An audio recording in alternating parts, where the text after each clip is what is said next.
2 رکعتیں ابو بکر پڑھا رہے ہیں، بقیہ 2 رکعتیں رسول اللہ پڑھا رہے ہیں، ایک ہی نماز 2 امام، اور پہلے امام کا وضو بھی نہیں ٹوٹا ہے کہ اس نے مصلی چھوڑا ہے، پہلا امام دوسرے امام کے اکرام میں احترام میں مصلی چھوڑ کے پیچھے جاتا ہے، اور وہ رسول اللہ ہیں جو وہاں تشریف لاتے ہیں۔ میں کہتا ہوں، میں جس مضمون پر بات کر رہا ہوں کہ والذین معہ، اس سے زیادہ اور معیت کیا ہوگی شاہ جی کہ ایک رکعت میں 2، ایک نماز میں 2 امام، ایک نماز ہے 2 امام ہیں، ایک کا نام محمد رسول اللہ ہے اور ایک کا نام صدیق اکبر ہے۔ تو معیت رسول اللہ کی ملی ہے سیدنا صدیق اکبر کو۔ جب حضرت صدیق اکبر کا وصال ہوا تو آپ نے کہا کہ میرے لیے قبر نہ بنانا جنت البقیع میں، بلکہ مجھے اٹھا کر حضور کے دروازے پر لے جانا اور یہ آواز دینا، ابو بکر بباب یا رسول اللہ، ابو بکر دروازے پر حاضر ہے، اگر دروازہ کھل جائے تو مجھے اندر دفن کرنا، نہیں تو مجھے جنت البقیع میں دفن کر دینا۔ جب صدیق اکبر کو غسل دے کر کفن دے کر رسول اللہ کے در انور پر دروازے پر لائے اور یہ آواز دی تو دروازہ خود ہی کھل گیا اور اندر سے آواز آئی کہ یوصل الحبیب الی الحبیب ان الحبیب الی الحبیب مشتاق، دوست کو دوست کے ساتھ ملا دو کیونکہ دوست دوست کا مشتاق ہے، دوست دوست کا مشتاق ہے۔ اور پھر رسول اللہ کی پہلو میں صدیق اکبر کو دفن کیا گیا۔ اور معیت کی ایک اور بھی بڑی خوبصورت روایت ہے جو میرے ذہن میں آ رہی ہے، میں چاہتا ہوں آپ کو سناؤں تاکہ مضمون میرا مضبوط ہو جائے۔ وہ ہے خلت، حضور نے فرمایا لو متخذا خلیلا لاتخذت ابا بکر خلیلا، اگر میں بندوں میں سے کسی کو اپنا خلیل بناتا تو ابو بکر کو اپنا خلیل بناتا۔ اور آپ جانتے ہیں خلیل کا معنی کیا ہے؟ ابراہیم خلیل اللہ ہے، ابراہیم کیا ہے؟ خلیل اللہ ہے، اور خلیل وہ ہوتا ہے جس کے دل میں اللہ کے سوا کوئی اور شے نہ ہو۔ تو ابو بکر صدیق رضی اللہ تعالیٰ کے بارے میں حضور نے فرمایا کہ اگر میں خلیل بناتا تو رسول ابو بکر کو خلیل بناتا، لیکن میں نے اللہ کو خلیل بنایا ہے۔ یعنی جس دل میں جگہ اللہ کی ہے، کہا اللہ کی جگہ پر اگر مخلوق میں سے کسی کو رکھنے کے قابل تھا کوئی بندہ مخلوق میں تو ابو بکر صدیق تھے کہ اگر میں خلیل بناتا تو میں ابو بکر کو اپنا خلیل بناتا۔ اور پھر ابو بکر جو خلیل اللہ ہے، کیا کیا حضرت خلیل اللہ نے؟ حضرت خلیل اللہ نے اپنا بیٹا قربان کیا، حضرت خلیل اللہ نے اپنا گھر قربان کیا، حضرت خلیل اللہ نے اپنا خاندان قربان کیا، حضرت خلیل اللہ نے اپنا مال قربان کیا، حضرت جو کچھ حضرت ابراہیم خلیل اللہ نے اللہ کے لیے قربان کیا، ابو بکر نے وہ سارا کچھ رسول اللہ کے لیے قربان کیا۔ آپ دیکھ لیں، ون بائی ون کر کے دیکھ لیں کہ گھر قربان کیا ابو بکر نے قربان کیا ہے، بیٹا قربان کیا تو بیٹے سے کہا اگر تو میری تلوار کے سامنے آتا تو تیری گردن اڑا دیتا، تو آیا نہیں۔ اس نے کہا تم ابا جی کی وجہ سے میں آپ کی گردن نہیں کاٹی ہے، کہا میں تیری گردن کاٹ دیتا، وہ تو آیا نہیں، وہ تو کاٹنے کے لیے تیار تھے۔ اور پھر اپنا سارا مال لا کے رسول اللہ کے قدموں میں نشاور کیا۔ یہ خلیل کی علامت ہے کہ رسول اللہ نے تو اللہ کو خلیل بنایا، لیکن ابو بکر کا اگر وہ خلیل تھا تو محمد رسول اللہ تھے۔ پتہ کیا ہوا؟ جب ابو بکر صدیق خلیفہ بنے نا، انہوں نے ان کا نام رکھا خلیفۃ اللہ۔ یہ جو قرآن کا انی جاعل فی الارض خلیفہ، تو صحابہ نے حضرت ابو بکر صدیق کو خلیفۃ اللہ کہا نا، مجھے صرف خلیفۃ الرسول کہو، مجھے یہ نہ کہو کہ میں اللہ کا خلیفہ، نہیں، میں صرف خلیفۃ النبی ہوں، میں خلیفۃ الرسول ہوں۔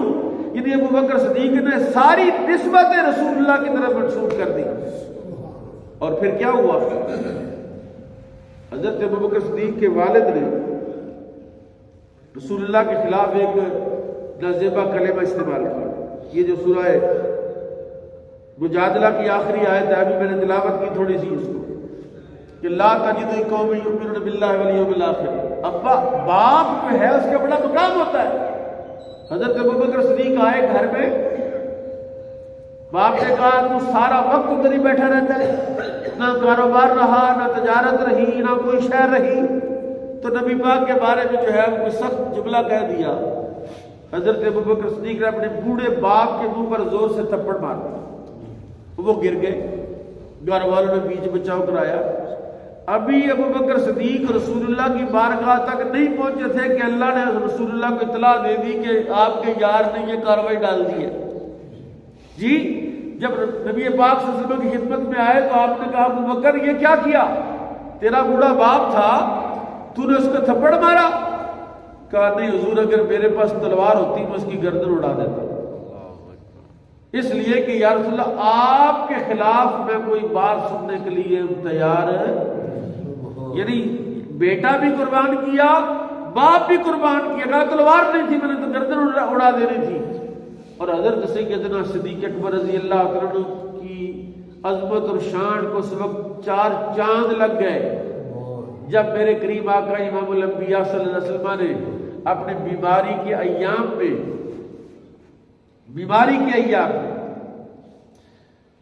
ساری ازواج مطہرات کو جمع کیا اور ان سے کہا کہ میں تم سے اجازت لینا چاہتا ہوں۔ بیویوں نے کہا حضور آپ حکم فرمائیں، آپ ہم سے کس چیز کی اجازت لینا چاہتے ہیں؟ فرمایا میں اجازت یہ لینا چاہتا ہوں کہ میں بیماری کے ایام عائشہ کے گھر گزار لوں۔ عائشہ کس کی بیٹی ہے؟ ابوبکر صدیق کی بیٹی، یعنی صدیق اکبر کی بیٹی کے گھر اپنے آخری ایام، بیماری کے ایام گزار لوں۔ انہوں نے کہا حضور آپ ہم سے اجازت کیوں مانگتے ہیں؟ ہم آپ کو اجازت دیتے ہیں، سارے حقوق آپ کو معاف کرتی ہیں۔ نبی پاک صلی اللہ علیہ وسلم نے اپنے آخری ایام سیدہ عائشہ صدیقہ رضی اللہ عنہ کے گھر گزار کر اس بات کا اعلان کیا ہے کہ صرف مجھے ابوبکر صدیق ہی پسند نہیں ہے بلکہ اس کا پورا خاندان، پورا کنبہ اس طرح مجھے پسند ہے۔ کہتے ہیں جب حضور کا وصال ہوا تو صحابہ میں یہ اختلاف ہوا کہ آپ کو دفن کہاں کرنا ہے، دفن کہاں کرنا ہے؟ شاہ صاحب موجود ہیں ہمارے جو درسیات کے اسباق ہے، اس میں علم حدیث میں ایک ہے خبر واحد، جس کا راوی ایک بندہ ہو کسی حدیث کا، تو خبر واحد جو ہے وہ قابل اعتماد نہیں ہوتی جب تک کہ اس کو اور تائیدات حاصل نہ ہو اور روایات اس کے ساتھ شامل نہ ہو، تو خبر واحد پر عمل نہیں کیا جا سکتا، یا وہ کتاب مطلق کے مقابلے میں خبر واحد نہیں آ سکتی۔ حضرت ابوبکر صدیق نے کہا میں نے رسول اللہ سے سنا ہے کہ نبی جس جگہ فوت ہو وہیں دفن ہوتا ہے۔ کہ پوری جماعت صحابہ میں سے کسی ایک شخص نے بھی انکار نہیں کیا کہ ابوبکر یہ تم نے اکیلے نے یہ حدیث بیان کر دی ہے، کسی اور کوئی گواہ ہے تمہارے پاس؟ وہ صدیق اکبر تھے جن کی ہر بات پر صحابہ کو اعتماد تھا۔ اور یہ جو مشکات میں کتاب الفضائل میں حضرت صدیق اکبر کا ذکر آتا ہے، وہاں ایک اور بھی بڑی خوبصورت بات، تیسری روایت ہے، شاید تیسری کی روایت ہے، کل میں نے کچھ پڑھا جی کہ رسول پاک کی خدمت میں ایک بی بی آئی، اس نے رسول اللہ سے کسی چیز کا مطالبہ کیا، کوئی سوال کیا، آپ نے کل آنا، کیا کہا؟ کل آنا۔ وہ چلی گئی، رستے میں موڑ کے واپس آ گئی کہ حضور آپ نے فرمایا کل آنا، اور اگر آپ کو نہ پاؤں تو پھر؟ محدثین نے لکھا ہے اس راوی نے کہ اس سے مراد اس بی بی کی یہ تھی کہ اگر آپ انتقال کر گئے تو پھر میں کدھر جاؤں؟ حضور نے فرمایا پریشانی کی بات نہیں، کل آنا جو میں نہ ہوا تو ابوبکر کو ملنے۔ یعنی نیابت رسول اللہ نے اعلان کیا کہ میں اگر نہ ہوں تو میرے بعد اگر تمہاری حاجت پوری کر سکتا ہے تو ابوبکر صدیق ہے۔ اور رسول پاک نے صحابہ بیٹھے ہوئے تھے، فرمایا میرے صحابہ آج کسی نے بھوکے کو کھانا کھلایا؟ ابوبکر نے ہاتھ کھڑا کیا۔ فرمایا آج کسی نے بیمار کی عیادت کی؟ ابوبکر نے ہاتھ کھڑا کیا۔ فرمایا آج کسی نے کسی ہمسائے کے ساتھ تعاون کیا؟ کہا میں نے کہا۔ کسی نے بیمار کی عیادت کی، کسی نے جنازے کی پیچھے چلا کہا ابو بکر نے کہا میں چلا، یعنی جتنے سوالات کے ساتھ ابو بکر تھے جو کہا میں حاضر تھا۔ اسی بنیاد پر میں آ کر ایک دن بیان کیا کہ 360 اوصاف ایسے جن میں سے ایک وصف بھی اگر کسی میں پایا جائے تو وہ جنتی ہے۔ حضرت صدیق اکبر نے پوچھا یا رسول اللہ میرے اندر کوئی شے موجود ہے؟ وہ جو 360 اوصاف آپ بیان کر رہے ہیں کہ کسی میں ایک بھی پایا جائے تو وہ جنتی ہے، تو ابو بکر میں بھی کوئی شے ہے؟ فرمایا ابو بکر تیرے اندر 360 کی 360 اوصاف موجود ہیں، 360 کی 360 اوصاف ابو بکر تیرے اندر موجود ہیں۔ تو یہ ہے ہمارے محبوب کے یار، رسول اللہ کے خلیفہ راشد اور خلیفہ بلا فصل حضرت ابوبکر صدیق ہیں، اور اعلان رسول اللہ نے خود فرمایا، مسلح خود دیا، عورت کو خود کہا کہ میں نہ ہوں تو ابوبکر کو مل لینا، اور پھر رسول اللہ نے خود دروازہ کھول کے اپنے مزار میں دفن کروایا۔ اور میں سمجھتا ہوں کہ جو قرآن شریف کی ہے سورہ طٰہٰ کی آیت ہے، قرآن شریف درس قرآن ہے جو کہ میں پڑھ دوں، قرآن کہتا ہے منہا خلقناکم وفیہا نعیدکم ومنہا نخرجکم تارۃ اخری، جس جگہ جس کو دفن کیا جائے اصل میں اسی مٹی سے وہ بندہ بنا ہوتا ہے، جس مٹی میں دفن ہوگا فرمایا اسی مٹی میں وہ دفنایا جائے گا اور اسی سے اٹھایا جائے گا۔